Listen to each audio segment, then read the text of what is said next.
여러분 오늘 특별히 우리 총회가 제정하여 1년에 한 번 우리 청년 주일로 우리 예배를 드립니다. 우리 이 시간 서신교회 귀한 청년들을 주님의 이름으로 축복합니다. 우리 청년들과 함께 예배 드리니까 너무 좋죠? 너무나 다들 예쁘고 잘생겼습니다. 하나님의 귀한 은혜와 축복이 함께하기를 바라고 외모뿐만 아니라 마음도 예뻐요. 우리 청년들하고 소모임을 이렇게 나누는데 앞으로 우리 청년회가 더욱더 강성해지고 또 하나님 앞에 귀하게 마음과 또 기쁨을 드리는 우리 청년부가 될 줄로 믿습니다. 우리 청년들을 위해서 격려와 축복의 박수 하도록 하겠습니다. 그리고 한 가지 우리 모두가 청년이라는 사실을 제가 지난번에도 언젠가 말씀드렸는데 유엔에서 발표를 했어요. 따라합시다. 65세까지 청년이다. 믿으십니까? 제가 지어낸 게 아니라요. 유엔의 보고에 따르면 65세까지는 청년이고 그 이유는 뭐라고 하냐면 따라합시다. 장년. 우리 여러분은 여기 보니까 다 청년들만 앉아 계신 것 같아요. 할렐루야. 오늘도 우리 청년의 마음으로 우리 청년들을 축복하며 어떤 말씀을 준비할까 이렇게 기도하면서 고민했는데요. 예레미야 1장이 사실 제가 목사 안수를 받았을 때 받았던 귀한 말씀입니다. 오늘 이 말씀으로 우리 청년들과 우리 여러분을 축복하고 함께 은혜 나누기를 원합니다. 여러분, 세상에는 두 가지 종류의 사람이 있습니다. 첫 번째는 변화가 가능하다라고 믿는 사람이 있고요. 그리고 변화가 가능하지 않다, 불가능하다라고 믿는 사람이 있습니다. 여러분도 여기 둘 가운데 어디에 속해 계실 것입니다. 어디에 속해 계십니까? 변화가 가능하다고 믿고 계십니까? 아니면 변화는 불가능해, 그런 일은 일어나지 않아 라고 믿고 계십니까? 우리가 저마다 이렇게 고백하는 것은 믿음의 이유가 있습니다. 모든 사람은 자기가 경험한 틀 속에 갇혀서 살아갑니다. 또 우리 모두는 내가 경험한 것이 전부야 라고 생각하는 것만큼 그러한 경향이 있어요. 그래서 사실 우리가 많은 것들, 폭넓은 경험을 하는 것이 너무 중요한데요. 우리 초등학교에 입학했던 1학년 친구들 뿐만 아니라 초등학교 어느 한 담임교사가 언론에서 이런 인터뷰를 했어요. 오늘날에는 빈부격차가 물질의 빈부격차뿐만 아니라 경험의 빈부격차가 존재한대요. 그런 걸 아십니까? 그러니까 학생들 가운데서도 어떤 부모님 밑에서 있는 자녀들은 다양한 경험들을 하게 해주는 부모님들이 있어서 이미 수많은 경험과 도전을 한 친구들이 있는데 어떤 가정에서는 심지어 부모님과 외식을 한 번도 한 경험이 없어서 경험의 부재로 말미암아 너무나도 그 경험의 부재가 격차가 너무나도 크다라고 어떻게 이 아이들을 가르쳐야 될지 모르겠다 인터뷰를 하는 속에 저도 안타까운 마음이 들었습니다. 이 땅의 가정들이 바르고 건강하게서야 여러분 나라가 건강해질 줄로 믿습니다. 우리 함께 기도해 주시기를 바라고 우리 청년들 아까 전에 우리 청년이 기도를 했는데 굉장히 마음에 또 아픈 기도였습니다. 또 하나님께서 근데 이 현실을 우리가 받아들이고 어떻게 고민해 나가야 될까? 여러분 우리가 함께 고민할 수 있기를 원합니다. 세상에서 제일 무서운 사람은 누구인가? 책 한 권 읽은 사람이라는 말이 있습니다. 여러분 책 한 권 읽은 사람하고 혹시 절대로 말싸움하지 마시기를 바랍니다. 그분에게 무조건 집니다. 왜냐하면 그분은 내가 읽은 책 한 권이 인생의 전부라고 생각하기 때문이에요. 그러니까 변화에 대한 신념 역시 마찬가지 같아요. 내가 변화를 경험하지 못하면 변화는 불가능해, 변화는 일어나지 않아 라고 말할 수도 있습니다. 왜냐하면 나의 경험과 나의 지식과 나의 의지력은 분명한 한계가 있기 때문입니다. 그러니까 여러분 변화에 대한 사실 분명한 정의는 기본적인 정의는 이런 것입니다. 변화는 가능하지만 변화는 매우 어렵다라는 거예요. 인생에서 정말 중요한 것이 있는데 여러분 우리 모두는 변화의 가능성을 믿는 우리가 되시기를 간절히 축복합니다. 자, 오늘 본문 말씀은 어느 한 인물을 하나님께서 부르시는 장면인데요. 예레미야를 선지자로 부르시는 장면이에요. 하나님께서 선지자로 택하셔서 부르실 때 성경에 나오는 특별한 표현 구절이 있습니다. 예레미야 1장 4절을 보시면 우리 노란 글씨만 읽어볼까요? 시작. 여호와의 말씀이 내게 임하니라. 여호와의 말씀이 내게 임했다라는 말은 구약시대의 선지자로 부르심을 받았다라는 뜻이거든요. 구약의 모든 선지자들은 이런 식으로 하나님 앞에 부름을 받았습니다. 사무엘상 15장 10절을 보세요. 여호와의 말씀이 누구에게 임하죠? 사무엘에게 임하게 됩니다. 열왕기상 17장 2절에는 여호와의 말씀이 누구에게 임합니까? 엘리야에게 임하게 됩니다. 그러니까 이스라엘의 선지자, 위대한 선지자 엘리야뿐만 아니라 사무엘 역시 동일하게 하나님 앞에 부르시는 장면입니다. 예레미야도 마찬가지로 같은 방법으로 주님 앞에 선지자로 부르심을 받았어요. 여러분 얼마나 놀라운 일입니까? 얼마나 영광스러운 장면입니까? 나 같은 자가 하나님의 말씀을 대언할 수 있는 선지자로서의 부르심을 받다니 얼마나 너무 감사한 일입니까? 하지만 예레미야의 반응을 보면은 우리의 예상과는 전혀 다른 반응을 보이게 됩니다. 예레미야 1장 6절을 보세요. 내가 이르되 슬프도소이다. 주 여호와여 보소서 나는 아이라 말할 줄을 알지 못하나이다 라고 고백을 해요. 여러분 하나님께서 예레미야를 선지자로 부르셨는데 예레미야 마음이 기쁩니까? 아니죠. 슬픕니다. 왜 이런 고백을 할까요? 내가 보기에 나는 능력이 부족한 아이와 같다라는 거예요. 여러분 여기에서 아이라는 단어가 성경 원문의 히브리어를 찾아보니까 어린 아기를 말하기도 하지만 두 가지의 뜻이 하나 또 있어요. 뭐냐면 20대 정도의 청년을 의미합니다. 아까 전에 우리 특송했던 친구들이 20대, 30대 초반의 청년들인데요. 나이가 어리다라는 뜻보다는 경험이 부족하다라는 뜻이 더욱더 큽니다. 하나님의 선지자로 내가 감당하기에 내가 하나님 앞에 쓰임 받기에 나는 나이도 어리고 경험도 부족하고 그리고 하나님 저는 능력도 없습니다. 핑계를 대고 있는 예레미야의 모습이 나오죠. 여러분은 이 반응에 대해서 어떤 생각을 갖게 되십니까? 왜 하나님은 나를 선지자로 부르셨는데 왜 나는 할 수 없다고 말을 하고 있는 것일까? 성경에 보면은 예레미야와 같은 반응을 보이는 사람이 한 명 더 있죠. 누굽니까? 출애굽기에 보면은 우리가 잘 아는 모세가 나옵니다. 여러분 모세도 보시면은 애굽에서 고통받는 이스라엘 백성을 위해서 모세야 네가 가서 그 백성을 구출해서 출애굽해서 나와라.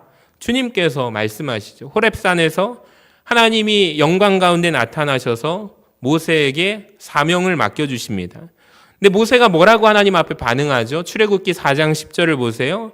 모세가 여호와께 아뢰되 오 주여 나는 본래 말을 잘하지 못하는 자니이다. 주께서 주의 종에게 명령하신 후에도 역시 이러하니 나는 어떻대요? 입이 뻣뻣하고 혀가 둔한 자입니다. 놀랍게도 모세의 반응이 누구와 비슷해요? 예레미야의 반응과 너무나도 닮았어요. 나는 입이 뻣뻣하고 하나님 저는 말을 잘 못합니다. TV 100분 토론에 나가는 것도 아닌데 왜 이 두 사람은 똑같은 반응을 보이는 것일까요? 여러분 모세의 경우 우리가 이러한 행동에 대해서 분석을 할 수 있어요. 그 이유를 우리가 짐작할 수 있는데요. 이런 일이 있었습니다. 모세가 이집트 왕자로 자라났잖아요. 자, 왕자로 있었을 때 어느 날 동족 이스라엘 자기 백성을 구원하려고 마음을 먹었습니다. 내가 어느 날 깨달아 보니까 애굽 사람, 이집트 사람이 내가 아니었고 나는 히브리 민족, 히브리 사람의 핏줄이구나라는 것을 정체성을 알게 되었어요. 그래서 이스라엘 사람들을 학대하는 애굽인을 모세가 쳐서 죽이는 장면이 나옵니다. 자, 이것은 어떻게 보면은 왕에 대한 반역죄로 바로 구금될 수도 있고 목숨을 잃을 수도 있는 행위입니다. 그러니까 모세는 어떻게 보면 자기가 이집트 왕자라는 왕자의 자리를 다 내려놓고 누릴 수 있는 영광과 특권을 다 내려놓았죠. 포기했죠. 내가 이 백성을 구원하리라 마음먹었습니다. 그런데 여러분 이스라엘 백성들의 반응을 보세요. 모세를 인정합니까? 인정하지 않죠.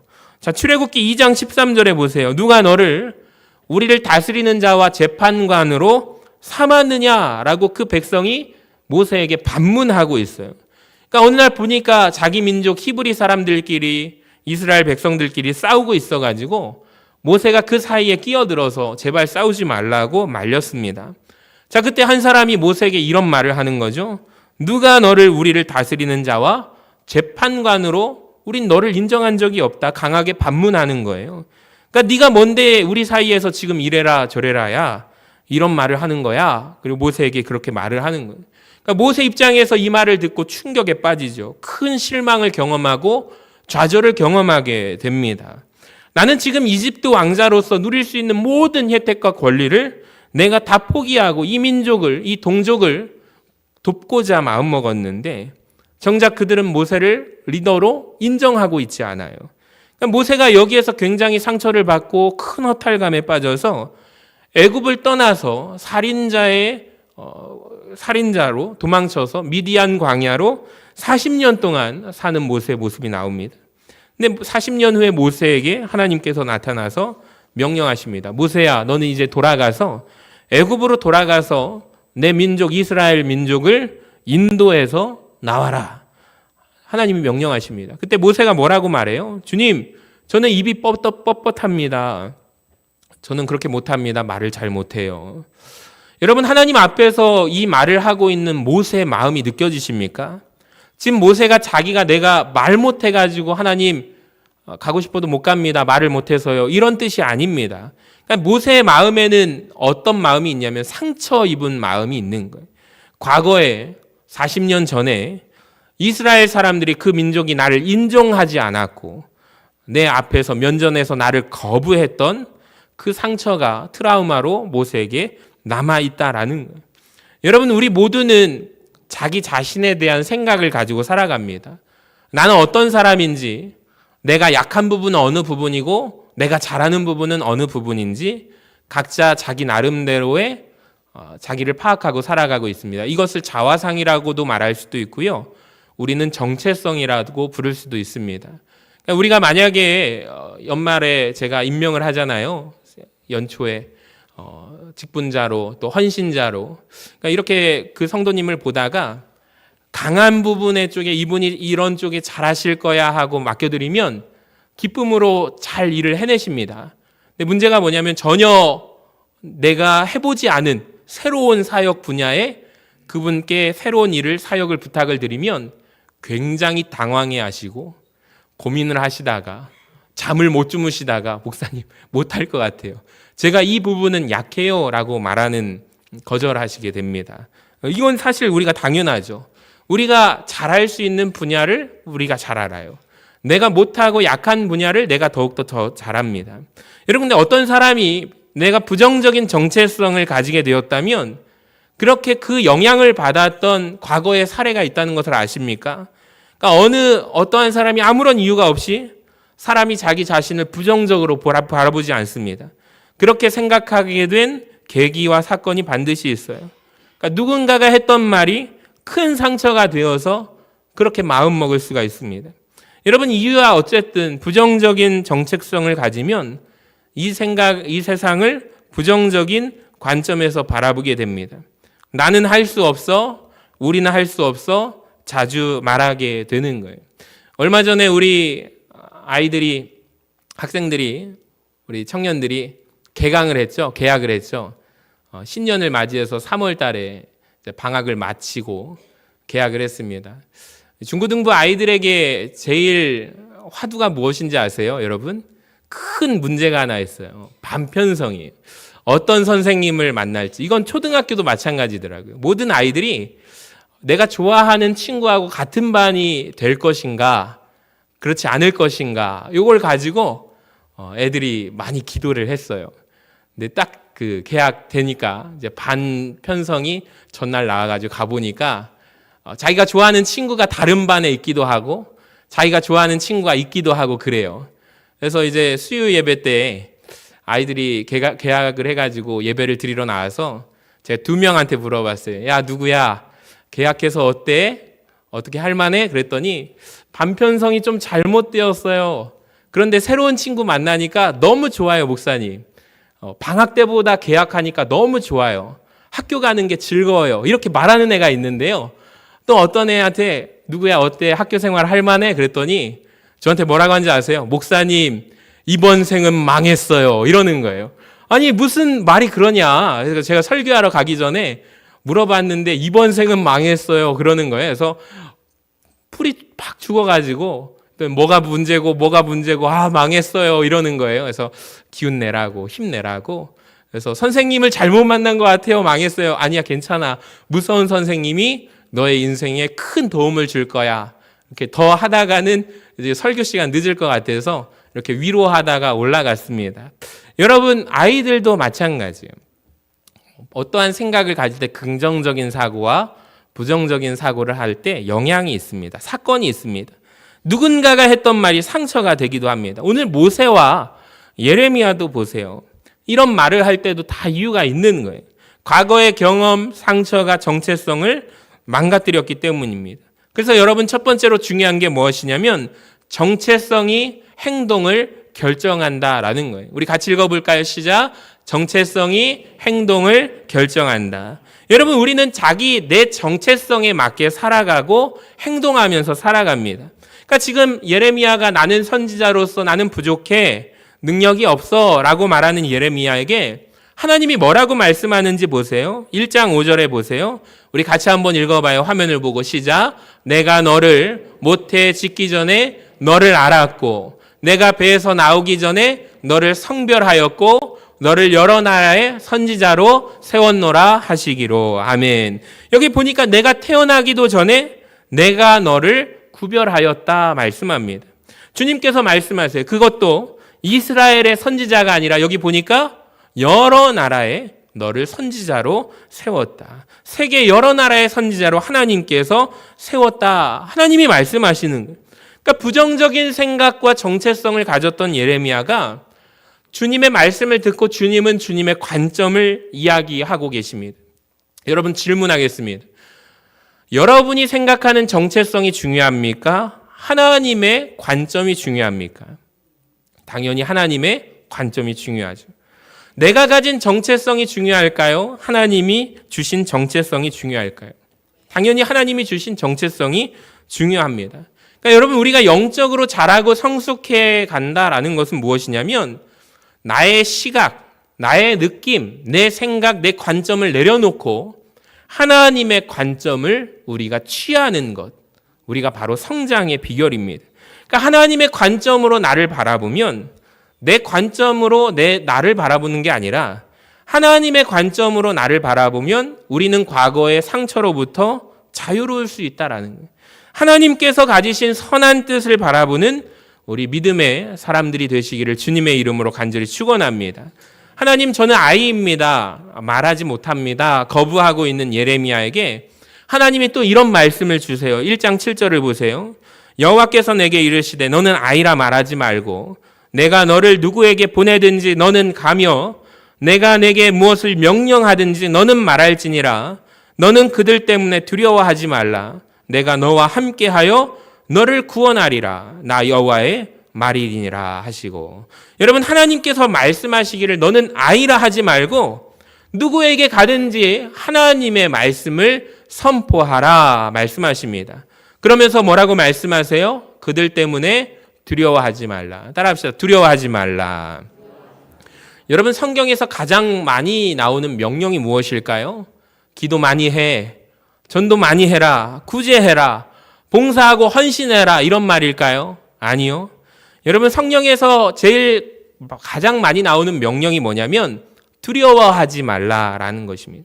여러분 왜 그럴까요? 하나님은 두려워하는 우리를 너무나도 잘 알고 계십니다.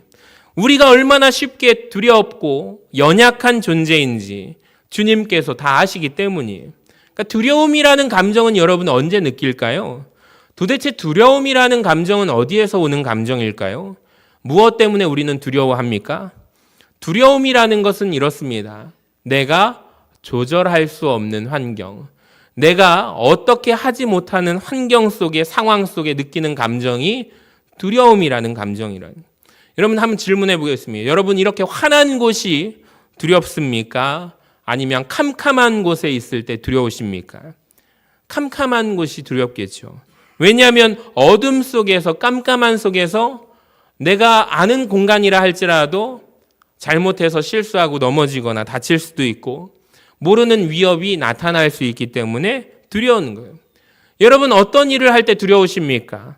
나에게 익숙한 일을 할 때 두려우십니까? 아니면 새로운 일을 도전할 때 두려우십니까? 새로운 일을 도전할 때 두렵습니다. 잠을 못 자죠? 내가 과연 이 사업을 할 수 있을까? 직장에서 내가 이 프로젝트를 잘 할 수 있을까? 내가 잘 해낼 수 있을까? 예측하기 어려운 문제를 만나면 나는 어떻게 해야 되지? 벌어지지 않는 일을 가지고 우리가 여러 가지 상상의 나래를 펴면서 잠을 못 자는 게 사실 염려되기 때문입니다. 이게 두려움이죠. 그러니까 이처럼 두려움은 내가 통제할 수 없는 상황에서 느끼는 거예요. 나에게 익숙하고 내가 통제할 수 있다면 두려움은 느끼지 않아요. 그러니까 현실적으로 두려움을 느끼지 않으려면 여러분 두 가지를 하면 된다고 해요. 첫 번째는 뭐냐면 내가 모든 상황을 다 통제할 수 있으면 두려움을 느끼지 않는답니다. 두 번째로 내가 잘 알고 있는 장소에 있으면 두려움을 느끼지 않는데요. 여러분 그럼 질문 한번 해볼게요. 여러분이 잘 통제할 수 있고 내가 편안한 장소가 어디일까요? 바로 내 방이죠. 집이죠. 그러니까 내 방에 있을 때, 집에 머물러 있을 때 우리는 두려움을 느끼지 않게 됩니다. 보건복지부 발표에 따르면은 사회 활동을 전혀 하지 않는 이 시대 가운데 고립되고 은둔된 청년들이 보고자료예요. 54만 명이나 된다고 합니다. 지금은 훨씬 더 많을 것으로 추정됩니다. 이 보고자료가 과거의 보고자료거든요. 그러니까 밖에 나가지도 않고 내가 친구도 만나지 않아요. 아무런 사회활동을 하지 않는 청년들이 이렇게 많아요. 아마도 밤에 모두가 자는 시간에 편의점 정도 나왔다 들어가는 청년들까지 하면은 정말 더욱더 많을 것으로 생각이 됩니다. 여러분 청년의 때의 시기, 인생의 시기는 무엇을 하는 때입니까? 넓은 세상을 경험하고 배우고 그런 느끼는 시기가 청년의 때 아닙니까? 누군가는 청년의 시기에 나는 돈을 열심히 벌 겁니다 라고 말할 수 있겠지만 만약에 돈을 버는 가치와 배울 수 있는 가치 둘 중에 하나를 선택하고자 한다면 저는 아무래도 청년의 때 배워야 하지 않을까라는 생각이 더 강렬합니다. 여러분 우리가 많은 것을 도전하고 경험하고 배우기 위해서는 무엇을 해야 하냐면 새로운 것에 시도할 줄 알고 실패도 해보아야 합니다. 근데 시도가 없이 실패가 없이 우리는 아무것도 배울 수가 없기 때문이죠. 근데 지금 54만 명으로 추산되는 청년들이 집 밖에 나가지 않는다는 거예요. 집 안에만 머물러 있으면 여러분 우리는 결코 성장할 수 없습니다. 그러니까 성경에 보면은 두려움에 빠진 사람들에게 주님이 하시는 말씀이 있어요. 하나님이 그의 백성에게 두려워하지 말아라 라고 명령하시면서 한 가지 약속을 하시는데요. 그것은 무엇이냐면 따라해 볼까요? 내가 너와 함께 하리라. 하나님이 내가 너와 함께 하리라 이 약속을 주셔요. 출애굽기 3장 12절에 나와 있습니다. 우리 같이 한번 읽어봐요. 노란 글씨만 시작. 내가 반드시 너와 함께 있으리라. 아멘. 내가 그 백성을 애굽에서 인도하여 낸 후에 내가 너와 반드시 함께 있으리라. 하나님이 모세에게 애굽에 가서 이스라엘 백성들을 데리고 나와라 말씀하시고 모세가 하나님 두려워서 할 수가 없습니다 라고 말하니까 두려워하지 말아라 하나님 명령하시고 바로 덧붙여서 이어서 뭐라고 말씀하세요? 내가 너와 반드시 함께 하리라. 여러분 이 약속을 주십니다. 그러니까 하나님께서 맡기신 그 사명을 완수할 때까지 반드시 내가 너와 함께 한다 이 약속을 보장해 주시죠. 여러분 주님이 함께 하시니 두려워하지 말아라 말씀하십니다. 여러분 그래서 함께 하는 것이 힘이 있는 거예요. 하나님께서 예레미야를 부르실 때 그의 사명이 예레미야야 너에게 사명을 주는데 너의 사명은 쉬워 누워서 떡 먹기야 이런 말씀 하신 적 없으셨어요. 예레미야야 아무 문제도 없고 반대도 없고 너가 그 일을 하면 만사형통할 거야 이런 말씀하지 않으셨어요. 예레미야 1장 19절에 뭐라고 말씀하세요? 너를 반대하는 사람들이 있을 것이다 이렇게 얘기하시고 심지어 너를 공격하는 자들도 있을 것이다 말씀하십니다. 그런데 하나님은 그럼에도 불구하고 그들은 예레미야를 이길 수가 없다라고 하나님께서 약속하십니다. 여러분 왜 그렇습니까? 예레미야는 누구와 함께하죠? 하나님과 함께하기 때문입니다. 전능하신 하나님께서 그를 구원해 내실 것이기 때문입니다. 여러분, 이 약속은 오늘날 우리에게, 저와 여러분에게, 우리 청년들에게 동일한 약속으로 주시는 줄로 믿습니다. 여러분, 예수 믿는다고 해서 만사 형통하지 않습니다. 여러분, 인생의 모든 문제가 다 해결되지 않습니다. 여러분, 내일부터 삶이 평탄해지지 않습니다. 여러분, 내일부터 어려워질 수도 있습니다. 여러 가지 나에게 산적한 문제들이 남아 있을 것입니다. 그런데 불구하고 제가 확실하게 말씀드릴 수 있는 것은 여러분, 그 문제가 여러분을 이기지 못합니다. 할렐루야. 하나님이 여러분과 함께 하시기 때문입니다. 우리와 함께 하신 하나님, 임마누엘의 하나님께서 우리를 구원해 내시기 때문입니다. 이것이 바로 두려워하는 자들을 향한 하나님의 최고의 약속인 줄로 믿습니다. 그러니까 주님이 주시는 최고의 약속은 뭐예요? 내가 반드시 너와 함께 하리라. 내가 너와 함께 있단다 말씀하십니다. 여러분, 이 약속을 바라보면서 시험 가운데 계십니까? 고난 가운데 계십니까? 이겨내시는 우리 모두가 되시기를 주님의 이름으로 간절히 축복합니다. 그래서 우리가 도전해야 되는 것은 무엇이냐면, 우리 청년들에게 하고 싶은 말은 변화를 꿈꿔야 한다라는 것입니다. 여러분, 우리 모두가 변화를 꿈꾸시는 우리 성도님들 되시기를 바랍니다. 고린도서 5장 17절을 같이 한번 읽어봐요. 화면을 보시고 시작. 그런즉 누구든지 그리스도 안에 있으면 새로운 피조물이라. 이전 것은 지나갔으니 보라 새 것이 되었도다. 아멘. 여러분, 우리가 누구 안에 거할 때요?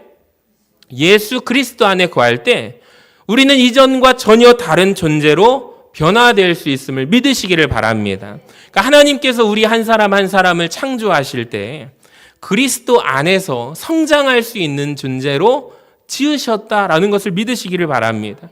그러니까 우리를 성장할 수 있도록 하나님께서 힘을 주시고 용기를 주시고, 또 우리가 혼자 성장하지 못하고 넘어지기 때문에 우리 교회 공동체 서신교회를 통하여 우리 서로가 성도가 격려하고 위로하고 하나 되어서 우리가 그 넘어진 자리에서 일어설 수 있는 힘과 용기를 하나님께서 주심을 믿으시기를 바랍니다.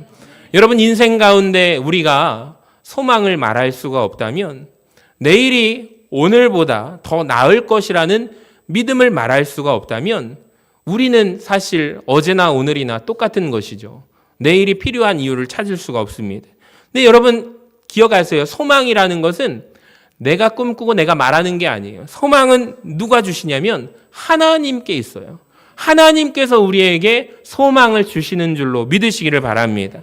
하나님 안에, 예수 안에 거함으로 말미암아 우리가 소망을 말할 수가 있는 거예요. 자, 디모데전서 4장 10절을 보시면 우리가 수고하고 힘쓰고 애쓰는 것은 우리의 소망이 누구에게 계셔요? 살아계신 하나님께 두민이에요. 여러분, 소망을 하나님께 두시기를 바랍니다.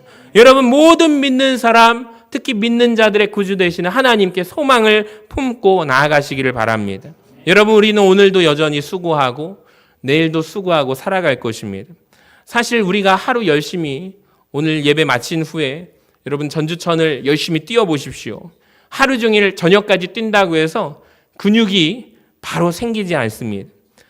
우리 학생들도 오늘 하루 도서관 가가지고 열심히 12시간 공부한다고 해서 우리가 하루아침에 큰 변화, 똑똑해지지 않습니다. 지혜가 넘치지 않습니다. 그러니까 하나님께서 오늘 예레미야에게 주시는 말씀을 통해서 우리가 위로받기 원하는 것은 이런 마음을 하나님이 주시는 거예요. 예레미야야, 오늘 네가 벽돌 한 장 쌓았으면 그걸로 됐다. 여러분, 믿으십니까? 여러분, 우리도 마찬가지예요. 여러분, 우리는 비록 부족하고 연약하고 넘어지지만 우리가 오늘도 하나님께 소망을 두고 우리가 가진 벽돌을 여러분 최선을 다해서 한 장을 쌓으시기를 바랍니다. 또 그 다음날 하나님의 벽돌을 한 장을 또 쌓으면 되는 거예요. 그 벽돌 한 장 쌓으면 되는 거예요. 그렇게 한 장씩 한 장씩 우리가 하나님께 소망을 품고 벽돌을 쌓아가다 보면 언젠가 하나님께서 원하시고 하나님이 디자인하신 아름다운 건물이 세워져 갈 것입니다. 그러니까 하나님께서 우리 인생의 소망을 가지고 계심을 믿으시기를 바랍니다. 큰 변화, 어마어마한 변화 여러분 아니어도 좋습니다. 우리 청년들도 마찬가지. 아주 작은 변화, 하나님의 은혜로 말미암아 말씀의 은혜로 우리가 함께 기도할 수 있는 공동체, 아주 작은 변화를 체험할 때 예레미야가 느꼈던 것처럼 작은 변화를 느끼고 변화가 가능하구나. 그렇다면 내 인생도 변화될 수 있겠구나. 이 소망을 가지고 믿음으로 나아가는 거예요. 사랑하는 여러분, 오늘도 이 말씀 붙들고 예레미야에게 또 모세에게 안 된다 말하는 부정적인 시선을 가졌던 자기들의 자화상 앞에 하나님이 주시는 관점과 시각으로 바라볼 때 우리는 할 수 없는 존재가 아니라 하나님 안에 소망을 두면 할 수 있는 존재로 마침내 위대하게 지어지고 세워져 갈 줄로 믿습니다. 우리 그런 청년들이 되시기를 바라고 우리 말씀을 받는 우리 서신의 모든 사명자들 되시기를 주님의 이름으로 간절히 축복합니다.